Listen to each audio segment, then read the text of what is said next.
हूं आपके साथ प्रतीक्षा चैल और सीधे लिए चलते हैं आपको स्वास्थ्य मंत्रालय की प्रेस कॉन्फ्रेंस में। वो म्यूटेशंस होते हैं जिनको कि हम कहीं ना कहीं इस रूप में पाते हैं कि या वो स्पाइक प्रोटीन के एरिया में है या कहीं पे ACE2 रिसेप्टर से बाइंडिंग को इम्पैक्ट करते हैं या किसी और तरीके से हमारे को ये लगता है कि इनको हमको और ज्यादा डिटेल में देखने की आवश्यकता है। उनको हम वेरिएंट्स ऑफ इंटरेस्ट मानते हैं और वेरिएंट्स को आगे इन्वेस्टिगेट करने के लिए वेरिएंट्स अंडर इन्वेस्टिगेशन कहते हैं। तो ये हमारी 3 टर्म हम लोगों को क्लियर होना चाहिए जब हम म्यूटेशन को डायरेक्टली लिंक करने की कोशिश करते हैं किसी भी सर्च से या किसी भी सिनेरियो से या सीवियरिटी से या डेथ से। तो मैं आप लोगों के माध्यम से ये जनता को और सबको ये संदेश देना चाहूंगा कि जो हमारी ये सर्ज है उसमें हमारे तीनों ही मेथड जो हमें बचाव के लिए हैं। पहली चीज है टेस्टिंग की।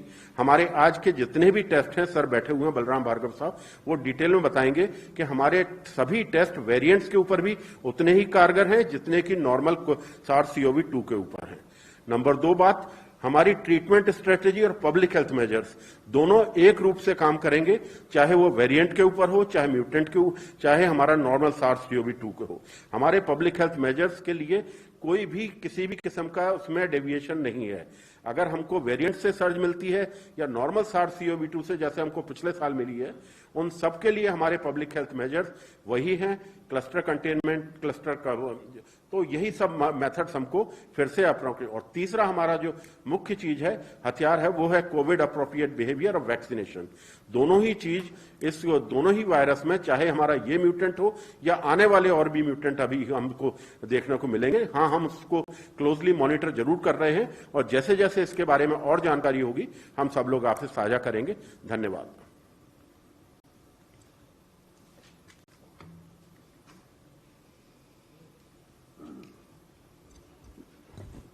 धन्यवाद। आज की प्रेस कॉन्फ्रेंस में 3 मुद्दों के ऊपर चर्चा हुई है and I like to emphasise few key areas in all the 3 domains of discussion today.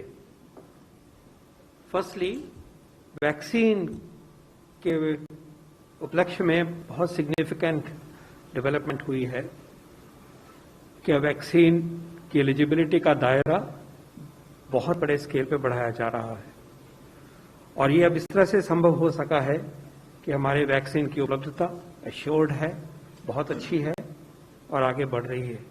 दूसरा, हमने देखा है कि हमारे सिस्टम्स परफॉर्म कर रहे हैं, SOPs परफॉर्म करते हैं, हमारा IT प्लेटफॉर्म परफॉर्म कर रहा है, हमारे organisational structure at the vaccination site level has now become seamless and very robust. और जैसे जैसे ही हम स्टेज वाइज आगे बढ़े। तो स्वास्थ्य मंत्रालय की प्रेस कॉन्फ्रेंस को आप सुन रहे थे, जहां पर उन्होंने पंजाब में बढ़ते मामलों को लेकर चिंता जाहिर कर कहा कि पंजाब में जिस तरीके से जो मामले बढ़ रहे हैं वो चिंता का विषय है। और साथ ही आपको बता दें कि कोरोना के नए मामलों को लेकर स्वास्थ्य मंत्रालय की तरफ से ये बयान सामने आया है।